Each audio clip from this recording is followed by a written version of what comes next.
Harold FANIN and SHEDEUR Sanders could change the Browns' offense forever. Nobody inside the Browns facility wanted to admit it out loud. Not yet, not publicly, not while the season still hung in a delicate balance. But the whispers had already started days before the national media caught on. You could feel it in the hallways, in the meeting rooms, in the late afternoon practice sessions when the starters finished and the developmental players stayed behind. Something was different. Something was shifting. Something was brewing between Harold FANIN and SHEDEUR Sanders that didn't just look promising. It looked dangerous. It looked like the kind of chemistry franchises spend years hoping to stumble into. And slowly, quietly, inevitably, it was becoming impossible to ignore. The moment the connection began to show up in practice, you could see assistants nudging each other, whispering to coordinators, replaying clips on tablets like kids discovering a new toy they weren't supposed to have yet.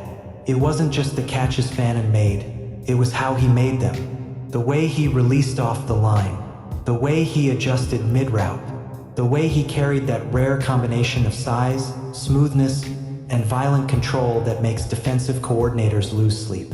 But more than that, it was the way SHEDEUR threw to him, like he had been waiting his entire life for a target who understood football at the same frequency he did. The chemistry was instant, almost eerie. FANIN didn't run routes so much as glide through space like he had a map in his head of where defenders would be 2 seconds from now. And SHEDEUR, with that calm stare, didn't just anticipate him, he trusted him. Trusted him the way veteran quarterbacks trust receivers they've played with for years. Trusted him the way fathers trust sons. Trusted him with the ball, with the window, with the moment. It's the kind of trust you can't coach into existence. It either shows up or it doesn't. And with these two, it showed up like a siren blast. Players on the sideline saw it first. A seam route thrown before FANIN even cleared the linebacker. A back shoulder throw placed so perfectly it made defensive backs curse under their breath. A scramble drill where FANIN broke off his route and SHEDEUR hit him in stride without so much as a glance. By the third day of practice reps together, even the veterans, guys who have seen thousands of routes, thousands of quarterbacks, thousands of hopeful rookies, began shaking their heads after each rep, that quiet, knowing expression that says, "This is different." And it was different. It was the kind of different that changes playbooks. The kind that forces coordinators to tear up sections of the offense they've spent years designing because now they have something they didn't expect. Harold FANIN wasn't just a tight end. He was a mismatch machine. Too big for corners, too fast for linebackers, too smart for safeties. And SHEDEUR wasn't just delivering catchable balls. He was placing them where only FANIN could get them, as if their skill sets were carved to fit each other like lock and key. The Browns hadn't had that in years, maybe decades. They'd had talent at quarterback. They'd had talent at tight end. They'd had flashes of chemistry between players who mattered. But they hadn't had the spark that signals evolution, the early blueprint of a pairing that could redefine how a team moves the ball. When you have a quarterback who throws with precision and a tight end who operates like a receiver trapped in a power forward's body, you don't just run plays, you dictate terms. And the coaches could feel it too. Even Stefanski, who tries with every fiber of his being to never show excitement, couldn't entirely hide it. During film review, he sat slightly forward in his chair as the clips rolled. This wasn't normal curiosity. This was intrigue pulling at him. You could see him connecting dots in real time, creating formations in his head, redesigning third down concepts, imagining red zone packages built around the SHEDEUR FANIN axis. There are moments in a coach's life when he realizes the offense in his mind is suddenly possible in reality. That's what Stefanski saw. It wasn't just the big plays. It was the subtle ones. The checkdowns that turned into first downs because FANIN absorbed tacklers like they were made of foam. The drag routes that turned into chunk gains because SHEDEUR hit him in stride with millisecond timing. The misdirection plays where one glance from SHEDEUR froze an entire defensive unit just long enough for FANIN to slip free. These weren't coincidences. They were the early structures of an offensive identity forming before the team even recognized it. Fans haven't fully seen it yet, but they will. They'll see it in the way SHEDEUR looks for FANIN on crucial downs. They'll see it when Stefanski starts calling plays that isolate FANIN against defenders who can't survive against him. They'll see it in the red zone when the Browns stop settling for field goals, because they finally have a tight end who treats contested catches like suggestions rather than challenges. And they'll see it in the confidence SHEDEUR gains when he knows there's always a safety valve on the field who doesn't just bail him out, but elevates him. Around the league, scouts are already whispering about it. They know when a pairing is real. They know when a rookie quarterback finds the teammate who unlocks his best traits. That's what Mahomes found in Kelsey. That's what Brady found in Gronk. That's what Burrow found in Chase.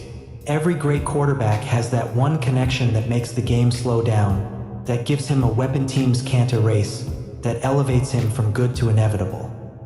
And now Cleveland may have theirs. Nobody will dare say it too loudly yet. Not the coaches, not the players, not the analysts trying to protect themselves from being wrong. But everyone can feel it humming in the background, growing louder every day. Harold FANIN and SHEDEUR Sanders aren't just teammates. They're the foundation of what the Browns' offense could look like for the next decade. A blueprint unfolding in real time. A partnership that feels predestined. A combination that could change everything. There are moments in football where you can feel the foundation of a franchise shift. Not through speeches, not through press conferences, but through the way two players simply breathe life into a system that once felt rigid, predictable, or too cautious to dream bigger. That's what happened the moment Harold FANIN Jr. lined up next to SHEDEUR Sanders. Two rookies who barely knew each other 6 months ago, now moving with the rhythm of players who look like they've shared a huddle for years. Suddenly, a Browns offense that had spent the better part of a decade chasing stability, forcing chemistry, and reworking broken blueprints found itself glowing with something it hasn't had in far too long: synergy. Not potential, not hope, synergy. And all of it, every spark, every shift, every structural tremor, began with two players who carry themselves like the game is slower for them than it is for everyone else. SHEDEUR with his calm, icy stare, scanning defenses like he's searching for weak points in a puzzle. FANIN with his massive frame and effortless body control, catching passes in ways tight ends aren't supposed to catch passes, moving with a smoothness that makes linebackers look like they're shifting through deep water. When SHEDEUR fires the ball, FANIN doesn't catch it, he absorbs it, as if his hands were built for that exact moment. And when FANIN turns upfield, SHEDEUR follows him with his eyes like a chess player watching a piece he just moved exactly where he wanted it. What makes this connection feel different isn't just talent. Cleveland has seen talent. They've drafted talent. They've lost talent. Talent alone doesn't move a franchise. What moves a franchise is understanding. Two players reading the game the same way, seeing the field in the same geometry, reacting to pressure with the same heartbeat. It's rare. It's mesmerizing. And for the Browns, it might be the very thing that finally unlocks an offense that has been trapped behind conservative play calling, hesitant quarterback decisions, and an identity crisis that never seemed to end. In SHEDEUR's first start, every snap involving FANIN felt like an introduction to a new chapter of Browns football. When the Raiders tried to disguise coverage, SHEDEUR didn't panic, he simply adjusted. When the linebackers squeezed the inside lanes, FANIN widened his stem, showing his quarterback a window.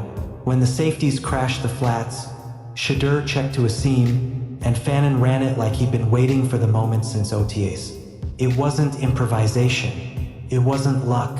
It was two players reading from the same playbook written in real time, trusting each other with a confidence that rookies rarely share. Fans saw it. Analysts saw it.